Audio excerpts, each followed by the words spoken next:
Unajua Chadema ikifungiwa, nchi imefungiwa. Kwa hiyo Chadema ikifunguliwa na nchi imefanya nini? Na nchi ina furaha leo. Kwa sababu chama chetu, chama chenu kimetoka kifungoni. Na kwa maana hiyo siasa ambayo ni maisha yetu yanaliziumu upya. Na hakuna jiwe litaachwa juu ya jiwe jingine. Nyie wa Tanzania mnajua, sisi hatuna shughuli ndogo. Shughuli yoyote kwetu ni kubwa na ina maana. Na tunajitolea kwa dhati kuifanya. Nataka nichukue nafasi hii kuwashukuru sana wanachadema kwa vigilance, kwa uvumilivu na ustahimilivu. Waliotufungia walifikiri tutasambaratika, lakini nataka niwaambie wameimarisha mno Chadema. Na nafikiri wanakuaga sijui hawasomi vizuri dunia hii. Dunia hii hakuna jambo jipya kama wanavyosema. Ukiona jambo linafanyika leo, na ndio maana kuna history, ni jambo ambalo watu walisha test huko nyuma, wakagundua madhara yake, wakajifunza. Nchi zenye demokrasia zimepita kwenye udikteta. Ukiona Ufaransa, walijaribu udikteta, walijaribu kuwa chini ya mfalme, lakini mfalme Louis alikanyaga watu na watu wakachoka sana.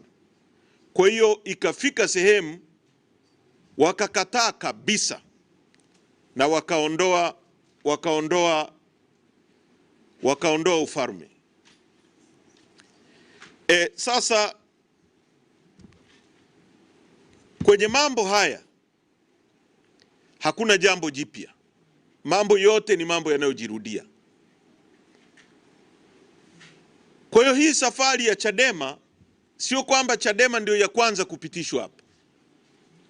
Mfano mzuri wa vyama ambavyo vilijaribu kuuawa na dola lakini vina sauti ya wananchi na ikashindikana, mfano ambao tunautumia wakati wote, ni mfano wa ANC ya Afrika Kusini, ambayo kwenye mapambano yake yanafanana kwa kila jambo na mapambano ya Chadema inayoendesha.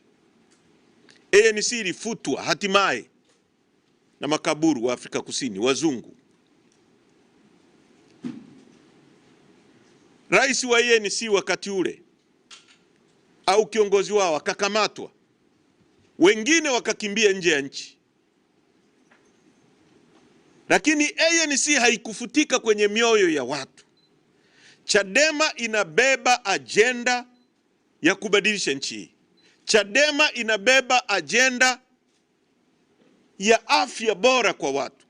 Chadema inabeba agenda ya rasilimali zetu kutumika kubadili maisha ya watu, kila mtu awe na uchumi. Chadema inabeba agenda ya vijana wetu kupata ajira kwenye nchi hii. Chadema inabeba agenda ya kuwa na barabara bora. Chadema inabeba agenda ya kuwa na kilimo bora, ya watu kuwa na maji, watu kuwa na makazi bora, kwa sababu inawezekana. Hii ni nchi ambayo ina madini yanaitwa rare metal, ambayo yanatumika leo duniani huko kutengeneza silaha tunazoziona. Yanapouzwa, watu wanataka waone hiyo tafasiri kwenye maisha yao, kwamba madini yetu yameuzwa. Leo mimi nina nyumba, mtoto wangu ana ajira, natibiwa vizuri, hakuna shida ya matibabu, hakuna shida ya barabara. Unapojaribu kuua hiyo ndoto ya Watanzania kujipatia maisha bora, Watanzania watakushughulikia na hawatakubali. Ndio maana katika kipindi hiki cha ukimya wa siku 310 nchi yetu imekuwa na matatizo makubwa sana. Upandaji holela wa bei ya mafuta na wizi kwenye mafuta, na hakukuwa na sauti, kwa sababu tuliwaambia watu kwamba Chadema wakifanikiwa kuziba mdomo wa Chadema, nchi itakuwa kwenye matatizo. Mmemsikia nani anazungumza kwenye hivyo vyama vya briefcase na mfukoni? Umesikia nani anasema kuhusu mafuta? Umesikia nani anazungumza kuhusu ajenda za wananchi katika nchi, wakati ambao Chadema ni sisi wenyewe tuko tunajitokeza kutoka mafichoni, tuna improvise mazingira, tunazungumza. Sasa tumerudi, na kwa sababu tumerudi, kazi ipo na tutaifanya kazi. Kwa tunataka tuwashukuru sana wanachama wetu kwa jinsi ambavyo mmevumilia. Kulikuwa na maneno mengi kwa kweli, na sasa tumerudi. Tunaishukuru mahakama kwa hapo ilipotenda. Tunajua matatizo ya mfumo wa mahakama ya nchi, lakini tunaishukuru katika hili. Hii kesi haikupaswa hata kuwa mahakamani tu, yaani ilipaswa siku ya kwanza ifukuzwe. Huwezi kutoa zuio dhidi ya wanachama milioni 9 au 10 kwa matakwa ya watu wawili, hata kama wangekuwa wanahitaji nini. Watu wawili wana madai dhidi ya watu milioni 10. Unazuia watu milioni 10 kufanya shughuli zao kwa sababu ya watu wangapi? Wawili. Tunajua hii kesi, kuna mtu anaitwa Saleh Bohora ambaye alienda kwa Mama Maulida Kom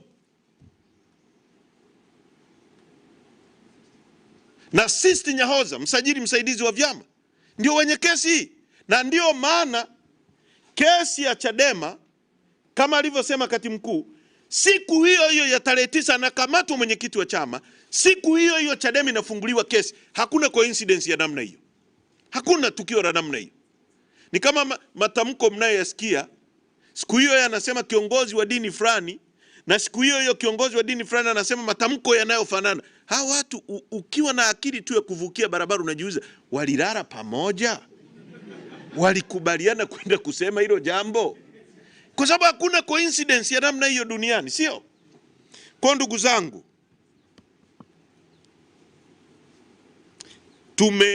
wanachama nchi nzima, wanachama wetu nchi nzima, bendera zipande kwenye vijiwe vyetu kote, ofisi zetu zote, vikao mbalimbali vikae, na kamati kuu inapokutana tarehe 29 itatoka na mwelekeo. Lakini maandalizi kwenye grassroots, sisi ni chama ambacho kina wanachama kule chini, maandalizi yafanyike. Tutaanza sasa. Mwelekeo wetu ni kuhakikisha mwenyekiti wetu anaachiwa. Ndio jambo moja tunalotaka. Mwenyekiti wetu sio muhaini. Mwelekeo wetu na wanachama wetu na kampeni yetu ni kutaka sasa mwenyekiti Tundu Lissu atoke ndani. Mwaka mmoja ni mwaka mrefu sana. Hapa duniani ni Mungu anatuweka hapa, na yeye ndio anayetupa siku za kuishi hapa. Mtu mmoja akikanyaga hata lisali moja la kwako, hawezi kukurudishia hilo lisaa. Achilia mbali siku. Hakuna mtu miongoni mwa hao watu wanaomshikilia Lissu ambaye anaweza kumrudishia mwaka wake ambao amemshikilia mle ndani. Huo mwaka umepita kwa uharibifu, kwa uongo. Kampeni yetu wanachama kote nchi nzima ni kutaka Mheshimiwa Lissu aachiwe mara moja, awe huru,